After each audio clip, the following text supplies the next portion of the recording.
2025 is a wrap. We've had awesome memories of reviewing tons of board games, also going to all these board game stores, some not even in our area here, and we tried some new types of videos. Lady Galadriel, yes! Yeah, no, I know you said not to call. No!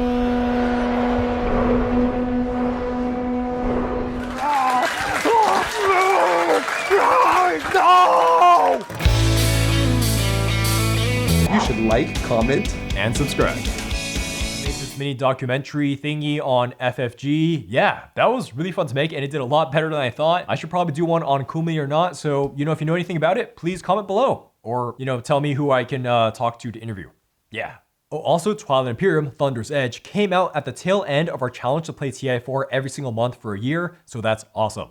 Before I get to this list, I just want to say thank you guys so much for hanging out here and watching the videos. It's honestly kind of staggering how many views some of the videos get. I remember when we were starting, some of the videos were getting like 2 views. So I'm probably one of those. And thank you to our patrons for supporting us all throughout these processes and just, contributing to help us make better videos. The list of your guys' names here. Also, I want to give a shout out to my guys, the Madlands Cardboard. We got Peter Z and the Doctor. But in general, like for everyone, I'm just consistently blown away how much engagement there is in terms of like people commenting down below. I read every comment. I can't get around to responding to all of them, but I read all of them. And yeah, you guys say a lot and it's really entertaining to read and it helps me get motivated to make more videos. So yeah. Also, last little surreal thank you thing. I had my 10-year reunion, my high school 10-year reunion at the tail end of last year, tail end of 2025. And yeah, it was pretty surreal seeing everyone. And I was like, yeah, I guess I do board game stuff. Yeah, anyways, let's just keep going. So let's get to the best and worst gaming experiences of 2025. So how we do this is that it's not just limited to the games released in 2025, and it's on the personal enjoyment of the game. So by this metric, it could be released like 50 years ago and be a mechanically broken game and still be on this list if we enjoyed it a lot when we played it once, or we hated it a lot when we played it once. And at the end of the video, I'll share some plans for 2026. The worst board gaming experience in 2025, and I really did this to myself, is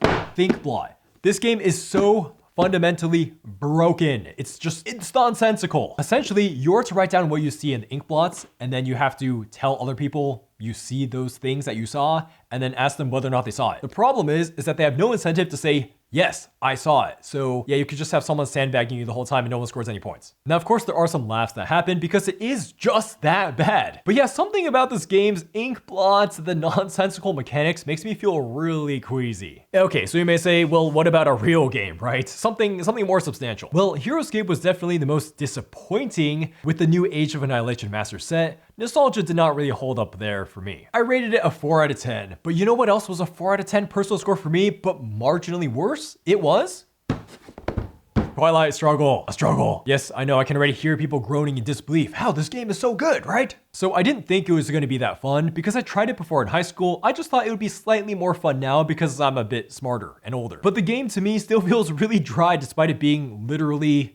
filled with theme. Probably has to do with the board being quite ugly to me, and I just don't like the push and pull feeling of every region. It's really the Twilight struggle. That is, there's this learning curve where you get beaten to a pulp for so many games, so dozens of hours, and then eventually becomes fun at some point, allegedly. So one of my goals for 2026 is to convince Ashton to play Twilight Struggle every month for the whole year.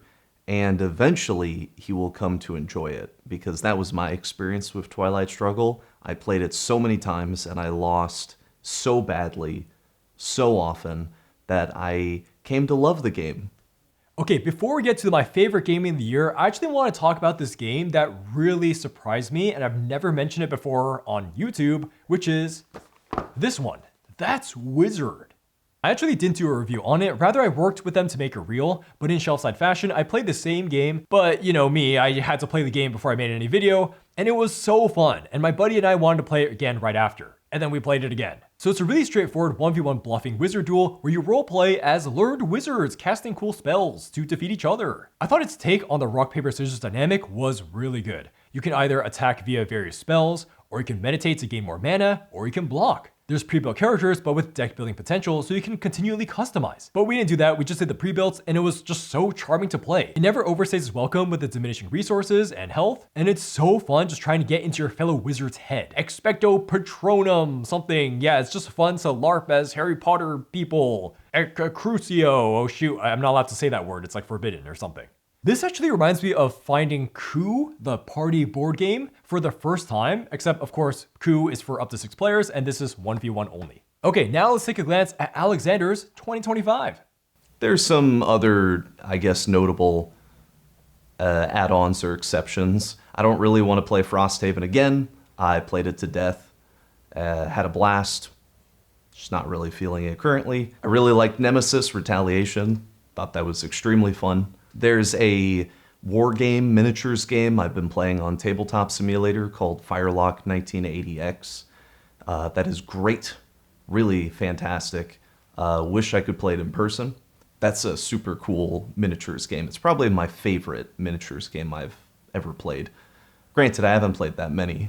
Well, let's do top 2 worst gaming moments. Twilight Imperium. Where I had 2 games where effectively I did nothing and the game took a usual amount of time. One game I was playing as the Kelleres, who they're a big trade faction. They make a lot of money off of trade. And I was right next to Ashton, who was playing as the Mentak Coalition, who pillage one trade good off all your transactions. And the Council Kelleres principally makes money by doing lots of small trades. So I just couldn't do them. So I couldn't do anything. Really, I had no money and everyone else was making a ton of money. And as the game went on, I just got farther and farther behind. The other time that was horrible was a 4-player game. I don't remember who I was playing. I just remember being bored because I was sitting around doing nothing. I couldn't do anything. I was basically wiped off the map. And the other players were really deliberating about how to win. And they just kept on deliberating and kept on deliberating, and it never went anywhere, and I don't even remember who won that game. Oh. What a good movie. How many carriers do they have? Oh, I see. And then, It's 1 hit. no, 2. They hit on 5. Wait, what are you? Oh, this is your dreadnoughts. Yeah, my dreadnoughts. Oh, yeah. yeah. I rolled 3. Wait, what? 2 hits No. against 2 me? hits, and then More fighters. and then my cruise. If I'm not even playing the game, it's really a miserable experience. My second worst gaming moment, playing this piece of shit, playing this. We did a whole video about it where we discuss in detail all of our thoughts. I think Ashton disliked it a lot more than me, but it was still a pretty rough time. You should watch our video if you want our full thoughts. Yeah, it's interesting. I said I disliked it more, but what stood out more from last year was Twilight Struggle over the... I suspect it's because you're a competitive person, so since you're losing constantly, that feels bad. Versus this, which is kind of more just placid, Sure. more boring. I just kind of like 2 now. Yes. But enough about bad. My favorites include Twilight Imperium.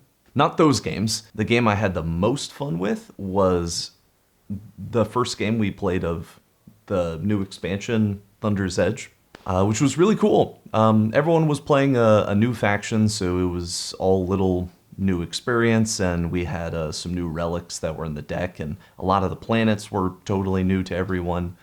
So there's a lot of novelty, but I really liked the faction that I got, the Ralnel Consortium. They have a lot of cool things that are all really appealing to me, a lot of like movement manipulation, and they reward you for good positioning. Very good at generating action cards, and I really like action cards in Twilight Imperium. They have very fast-moving ships. I like that as well. And maybe I'm a bit biased because I won that game. I mostly enjoyed it because everyone was playing at a decent enough skill level. I played a lot of Twilight Imperium this year with people who have never played it before, and my other favorite gaming moment of last year was Arkham Horror, the card game. Not related to the Drowned City. I played the Path to Carcosa. I played as Willem Yorick when I first started. which was really cool. But what I mostly enjoyed was the story, specifically the story that I and the other person I was playing with created through our cards and the investigators that we played. Mr. York did not survive through the whole Carcosa campaign. In fact, he died around the midway point. And if you know the scenario, then you know what I'm talking about. Certain things are going to happen in the course of that campaign and you can't avoid them. I still think that Arkham Horror LCG is great, and I think mostly it is fun based on the investigator that I'm playing. And my last favorite moment I had this year was getting to play the Europa Universalis board game called The Price of Power. Wow, that game is very long, very convoluted, and extremely fun. Prefer it to the video game, actually. At least to Europa Universalis 4, which already kind of felt like a board game to me with its very abstract systems. I'm already a huge fan of most games that Paradox has made, their grand strategy titles, so I was already interested in playing the board game to begin with. I now have a permanent claim on them. Okay. And I exhausted development, so I get 5 prestige. Luck of the Irish. And I think I need to sit down and really put my thoughts into words on paper to properly communicate them. It felt very rewarding to basically choose to go down one of two paths. Kind of a more historical path, or maybe I go do my own thing and I land troops in France and I try to win the 100 Years' War for real. Almost everything about it so far speaks to me. Now it's time for the best board gaming for me of 2025. Again, this doesn't necessarily mean these are my favorite games. I'm still working on my top 10 list in my head. I just happen to have some really standout, enjoyable experiences with them, and I have both heavy and light games on here. And of course, it's an order with number 1 being the best. So number 5 is gonna be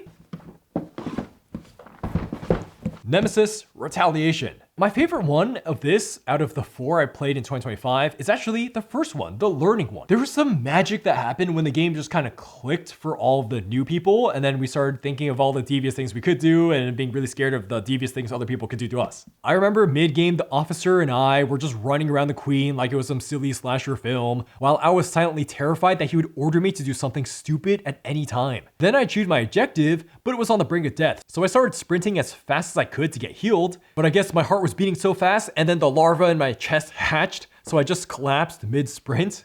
Your heart was beating so fast that the larva came alive. Yep, and I just sprinted too, and I had to use extra oxygen for that. It was like the reverse of Crank. Oh, also in the end game, the UAV exploded, UAV online, and people were insisted that they won the game even though they technically didn't, and that's just so much Ameritrash charm. I'm gonna kamikaze the drone. He's trying to kill me. He's trying to kill me. And each human there loses 3 life. UAV online. Still alive? 2, 3. But I have 1 health left. Dude, that's sweet. That's bad. Well, I had a feeling that was super sus. This is Tino. It is. It's kind of the best you could hope for.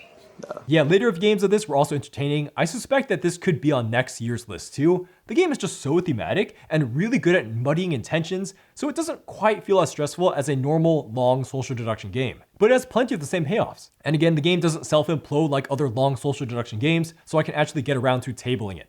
Number 4 on this list is going to be another social deduction game. It's going to be Secret German, name modified by me, obviously.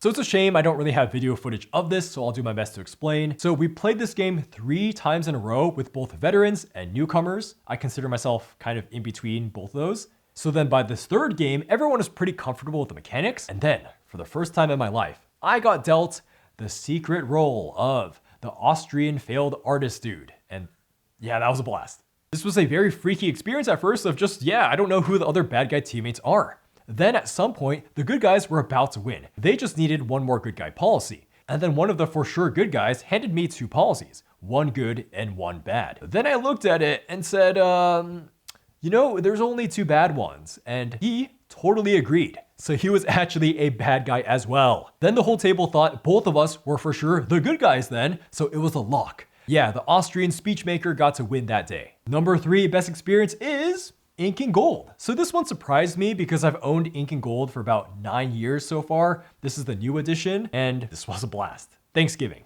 There's just really something magical about seeing all these family and friends that have known me since I was a newborn. So we're all together in one place, and then they're all just looking at each other, deciding whether or not they should go in or pull out. Like, imagine this room filled with people all satisfied from Thanksgiving dinner, aged from 28 to sub 80, and them all freaking out over 15 and 17 loot cards coming out. And even some uncles are trying to pull some mind tricks. You're not sure if they're trying to cheat or not. Yeah, so that day filled me with even more confidence on the longevity and genius of Incan Gold. It plays even better with 8 people, so hopefully I can play that more with bigger player counts 2026.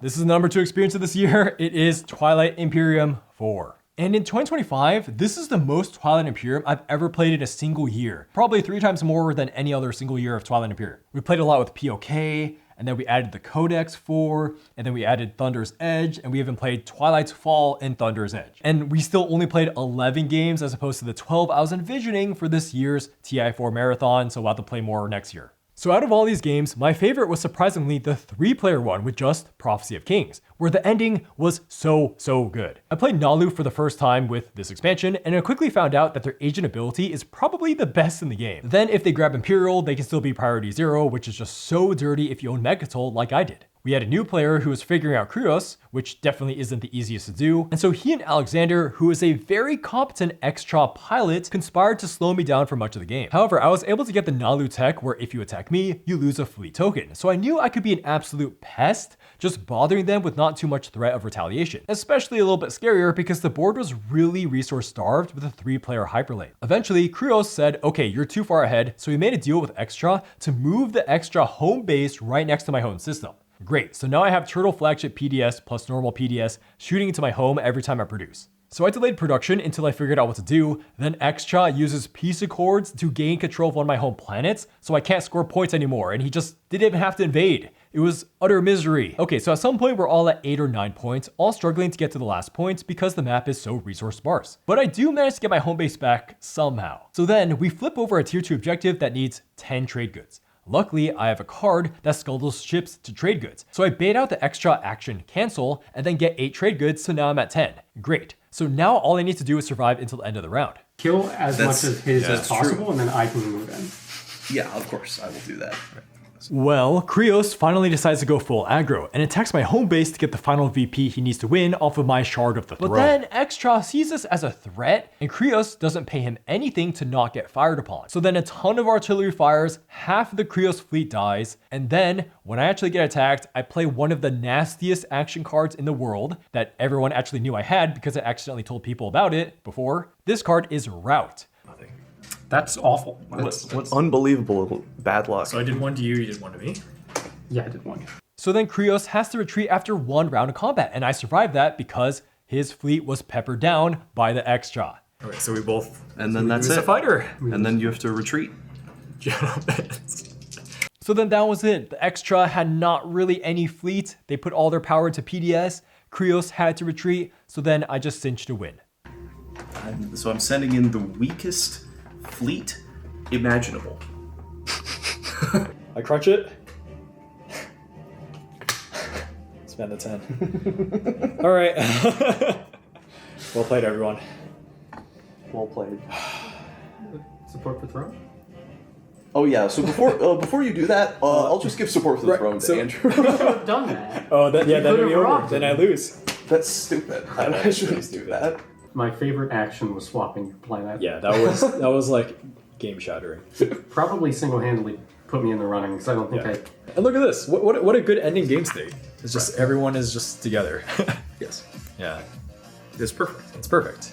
So yeah, Twilight Imperium, awesome stuff. Total War still lives rent-free in my head. We probably got one more big TI video next year talking about the end of our Twilight Imperium marathon. Then we'll take a break to go work on other big games. Because I know some people were concerned about us covering Twilight Imperium so much, but hey, with Thunder's Edge, there's a lot to cover. So Twilight Imperium is only number 2 favorite board game experiences, and that one was still a 10 out of 10. What could be better than that, right? What is my favorite board gaming of 2025? Well, a lot of people were telling me to try out this certain Star Wars expansion, and I finally did it. I played it twice in 2025, and that game was so good. It was so peak enjoyment. So I misplayed super hard the first game and just surrendered. There's no way I could win. So then we played a second game, which I insisted I play seriously. So then I had the rebel base hidden in the criminal sector of the galaxy. And then I thought it was obvious that it was there.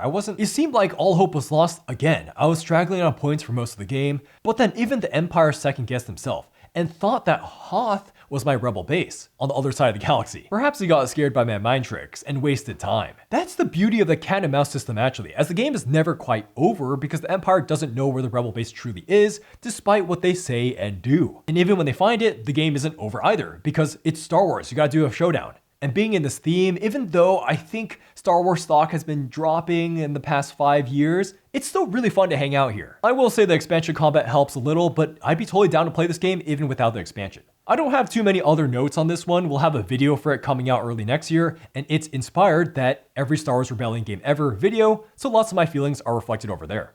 All right, well, that's it. To wrap up, I gotta give out my announcements for 2026. So there's gonna be a lot more reviews next year, but I was actually thinking of clumping together certain games into one review video. For example, every Pandemic Legacy game reviewed ever. That should be fun.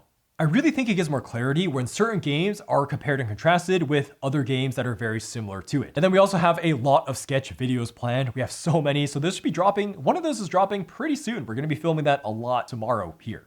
We're also thinking of launching a new series called This Certain Movie Director Directs a Board Game Review. So that would be really fun. And then lastly, if we have time, here are some 2 big things I want to do next year. One is I want to make an original film. So I already have a decent outline of a script, and this wouldn't be like a huge film. It'd probably be like 20, 30 minutes. Yeah, we'll see where it goes. I don't know if I'm gonna really be making money off of it, but it'll be super fun to make. But again, this one is really based on time. And then number 2, I have a medium weight board/card game design in the works, and it's not completely, I have like a first prototype, but it needs a lot more ironing out. So hopefully we get it done by Gen Con next year, but again, this is a bit of a stretch. Kind of. If you want a teaser, it's kind of adjacent to fantasy football, but a little bit more silly, more card game based, and has like board game progression. Okay, and then number 3, in 2026, I want to start hitting conventions because it'd be cool to meet you guys, and then also just, I don't know, get out there and see what this board game craze is more about outside of, you know, the studio and our little gaming groups here. So yeah, we want to go to Gen Con and PAX Unplugged, but please let me know which are the best ones to go to. And I don't know, time willing and energy willing, we'll try to go to more. Okay, that's it for 2025. Yeah, okay, cool. All right, bye-bye. Look what's happening soon on Shelfside. First, the top 10 games of all time. And my number 1 game isn't Battlestar Galactica. It's actually... And Ashton gets a new girlfriend. Yeah, I'll be there. I just need one more round, okay? Just one more. Plus, that John Company's second edition, it absolutely, positively gets reviewed. Woo! This is gonna be a long one. Well, if the Patreon says so.